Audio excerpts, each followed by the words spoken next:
क्या आपने गॉडजिला के साथ एवेंजर्स के फाइट के बारे में सुना है? और कॉन्ग जिस स्काई आइलैंड पर रहा करता था वो जगह सच में हमारी धरती पर एग्जिस्ट करता है। और क्या आप जानते हैं कि हमारी किचन्स में यूज होने वाले एलपीजी सिलेंडर्स का कलर आखिर रेड क्यों होता है? जानेंगे आज की इस वीडियो में। फैक्ट नंबर 1, गूगल सिर्फ एक सर्च इंजन नहीं बल्कि इसका इस्तेमाल आप टाइमर के तौर पर भी कर सकते हैं। बस इसके लिए आपको गूगल पर गूगल टाइमर सर्च करना होगा और आपके सामने एक टाइमर आ जाएगा जिस पर आप अपनी मर्जी से टाइमर सेट कर सकते हो। फैक्ट नंबर 2, आज सभी अपने खाली समय पर YouTube पे तरह तरह की वीडियोस देखते हैं, लेकिन YouTube को सबसे पहले एक वीडियो स्ट्रीमिंग प्लेटफॉर्म के रूप में नहीं बल्कि एक डेटिंग साइट के रूप में ओपन किया गया था। 14 फरवरी 2005 के दिन ही youtube.com डोमेन रजिस्टर हुआ, जिसका मकसद ये था कि लोग इसमें अपनी वीडियोस अपलोड करते और एक दूसरे से मिलते। हालांकि जब बहुत दिनों तक इस पर कोई वीडियो अपलोड नहीं हुआ तो इसे देखकर YouTube ने किसी भी टाइप के वीडियो अपलोड करवाना शुरू कर दिया और देखते ही देखते YouTube आज एक बहुत बड़ा प्लेटफॉर्म बन गया है। फैक्ट नंबर 3, 2 जुलाई 1955 को एक फ्लाइट न्यूयॉर्क से फ्लोरिडा के लिए उड़ान भरी, लेकिन वो 3 घंटे के ट्रैवल के बाद अचानक आसमान से गायब हो गया। लेकिन यही प्लेन 21 मई 1992 की सुबह लगभग 37 साल बाद वेनेजुएला के रनवे पर लैंड करने जा रहा था। फिर लैंडिंग के बाद एयरपोर्ट के लोग इस पुराने एयरप्लेन के मॉडल को देखकर हैरान रह गए और साथ ही प्लेन में बैठे पायलट्स भी आसपास के मॉडर्न प्लेन्स को देखकर शॉक हो गए। ये सब देखकर उस प्लेन के पायलट ने तुरंत ही आज की तारीख पूछी तो एयर ट्रैफिक कंट्रोल से जवाब आया कि आज 21 मई 1992 है। ये सुनकर ही पायलट ने तुरंत अपने प्लेन को फिर से चालू किया और एयर ट्रैफिक कंट्रोल के लोगों के आने से पहले ही वो वहाँ से प्लेन लेकर निकल गए। जब वो प्लेन वहाँ से निकल रहा था तब पायलट के हाथ से कागज का टुकड़ा एयरपोर्ट के रनवे पर गिर गया। उस कागज के टुकड़े में साल 1955 का कैलेंडर था। फिर उस प्लेन के बारे में आज तक किसी को नहीं पता चला, जिसके चलते बहुत से लोग इसे टाइम ट्रेवल की घटना मानने लगे। लेकिन रियलिटी तो ये है कि वीकली वर्ल्ड न्यूज नाम के एक न्यूज़पेपर ने अपनी पॉपुलैरिटी बढ़ाने के लिए ऐसे फेक न्यूज एक नहीं बल्कि 3 बार पब्लिश करी। एक साल 1985 में, दूसरा 1993 में और तीसरा 1999 में। Fact number 4, Kong sky island पर रहता है ये तो सब जानते हैं, लेकिन ये जगह ऑस्ट्रेलिया के नॉर्दर्न हिस्से में सचमुच एग्जिस्ट करता है, जिसका एक्चुअल नेम स्काई आइलैंड है। अगर यकीन नहीं होता तो गूगल मैप्स पर स्काई आइलैंड लिखकर सर्च करने से आपको इस आइलैंड के एग्जिस्टेंस का पता चल जाएगा। तो इसके लिए इस वीडियो पे एक लाइक तो बनता ही है। फैक्ट नंबर 5, मोबाइल बनाने वाली ज्यादातर कंपनीज अपनी चार्जिंग केबल इसलिए छोटी देती है क्योंकि इस दुनिया में बहुत से लोग मोबाइल को चार्ज पे लगाकर यूज करते हैं। हालांकि इससे आपके फोन में धमाका तो नहीं होगा पर उसकी बैटरी धीरे धीरे खराब होने लगेगी, जिसके चलते कंपनी जानबूझकर चार्जिंग केबल्स को छोटा बनाती है जिससे कोई चार्जिंग के समय मोबाइल फोन इस्तेमाल न कर सके। फैक्ट नंबर 6, सैमसंग कंपनी दुनिया की सबसे बड़ी कंपनीज में से एक है जिसके मोबाइल और इलेक्ट्रॉनिक्स आज दुनिया भर में बेची जाती है। लेकिन एक समय था जब ये कंपनी फिश और नूडल्स बेचती थी। साल 1938 में जब सैमसंग के फाउंडर ने साउथ कोरिया में अपनी सैमसंग ट्रेडिंग कंपनी शुरू की, तब उस समय वो कोरिया के साथ साथ चाइना में फिश और नूडल्स बेचा करते थे। देखते ही देखते वो इतने अमीर बन गए कि उन्होंने 1965 में अपनी कंपनी को सैमसंग ट्रेडिंग से बदलकर सैमसंग इलेक्ट्रॉनिक्स कर दिया।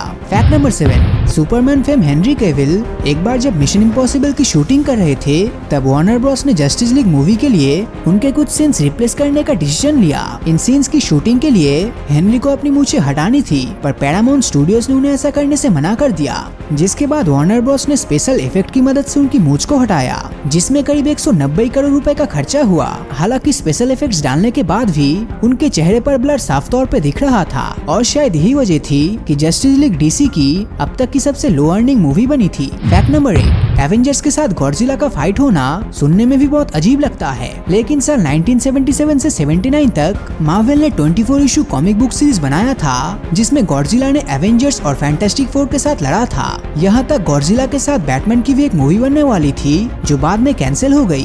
फैक्ट नंबर 9, ड्यूरासेल बैटरी बनाने वाली एक बहुत ही अच्छी कंपनी है, लेकिन अगर आप किसी डिवाइस में ड्यूरासेल का यूज करते हैं और गलती से भी उसमें लगे सेल्स के लीक हो जाने से आपका डिवाइस खराब हो जाता है, तब ड्यूरासेल कंपनी खुद आपको एक न्यू डिवाइस खरीद कर देगी। बस इसके लिए आपको प्रूफ करना होगा कि उनके सेल से ही आपका डिवाइस खराब हुआ है। फैक्ट नंबर 10, futureme.org एक ऐसा वेबसाइट है जिसकी मदद से आप फ्यूचर में मेल कर सकते हो। इस वेबसाइट का कंसेप्ट बहुत ही तगड़ा है, जिसमें आपको फ्यूचर की डेट, ईयर और टाइम सिलेक्ट करना होगा और आपका मेल पास्ट में सेट की गई टाइम के हिसाब से रिसीवर के पास पहुंचेगा और जब रिसीवर उस मेल को ओपन करेगा तब उस मेल पर ये लिखा हुआ आएगा कि ये मेल अतीत से आया है। फैक्ट नंबर 11, इलोन मस्क की टेस्ला कार आज दुनिया की सबसे एडवांस कार में गिनी जाती है क्योंकि इनमें ऑटो पायलट मोड जैसे बहुत से फीचर्स है। लेकिन आपको जानकर हैरानी होगी कि एक बार चांद ने टेस्ला कार के ऑटो पायलट मोड को चकमा दे दिया था। दरअसल एक बार जब अमेरिका का रहने वाला एक लड़का अपनी टेस्ला कार में ऑटो पायलट मोड ऑन करके ड्राइव कर रहा था तब अचानक ही उसकी कार रास्ते में स्लो डाउन हो रही थी और ऐसा इसलिए क्योंकि कार का आर्टिफिशियल इंटेलिजेंस चांद के येलो लाइट को ट्रैफिक लाइट समझ रहा था। उस लड़के ने इस दिक्कत की वीडियो रिकॉर्ड कर ली और इसको ट्विटर पर इलोन मस्क को ट्वीट भी कर दिया, जिसे देखकर हर कोई हैरान रह गया था। फैक्ट नंबर 12, दोस्तों साल 2009 में बिटकॉइन के लॉन्च होने के बाद आज ये दुनिया की सबसे बड़ी डिजिटल करेंसी बन गई है। पर जब बात बिटकॉइन के क्रिएटर की आती है तब उसके बारे में कोई कुछ भी नहीं जानता, जिस वजह से एक रहस्य बना हुआ है। एक्सपर्ट्स की माने तो शायद हम कभी भी बिटकॉइन के असली क्रिएटर के बारे में नहीं जान पाएंगे। फैक्ट नंबर 13, जब भी आप एप्पल आईफोन की कोई ऐड देखते हो तब उसमें दिखाई जाने वाले फोन पर हमेशा 9:41 टाइम नजर आता है। हालांकि हर बार 9:41 यूं ही नहीं आता, बल्कि इसके पीछे भी एक बहुत ही बड़ा रीजन है, जिसके मुताबिक जब एप्पल के फाउंडर स्टीव जॉब्स ने 2007 में अपना पहला आईफोन लॉन्च किया था तब लॉन्च के वक्त घड़ी में 9:41 बज रहा था। फैक्ट नंबर 14, हम अपने घर में जो एलपीजी सिलेंडर्स का यूज करते हैं उसका कलर हमेशा रेड इसलिए होता है क्योंकि रेड कलर का वेवलेंथ दूसरे कलर्स के मुकाबले ज्यादा होता है, जो कि खतरे से भरी चीजों को हमें काफी दूर से दिखा सकती है, ताकि रास्ते में एक साथ बहुत सारे सिलेंडर्स ले जाते समय दूसरे लोगों की लापरवाही के चलते कोई दुर्घटना ना घट जाए। तो इन सभी फैक्ट में से आपको कौन सा फैक्ट सबसे अच्छा लगा नीचे कमेंट करके जरूर बताना। और अगर ये वीडियो आपको अच्छा लगा हो तो इस वीडियो को लाइक और अपने दोस्तों के साथ शेयर करना मत भूलना। और अगर अभी तक आपने हमारे चैनल को सब्सक्राइब नहीं किया है तो सब्सक्राइब करके नोटिफिकेशन बेल को ऑन कर दीजिए, क्योंकि मैं ऐसी वीडियोस हर हफ्ते लाता रहता हूँ। तो मिलता हूँ आपसे अगले वीडियो में और हमेशा की तरह थैंक्स फॉर वॉचिंग।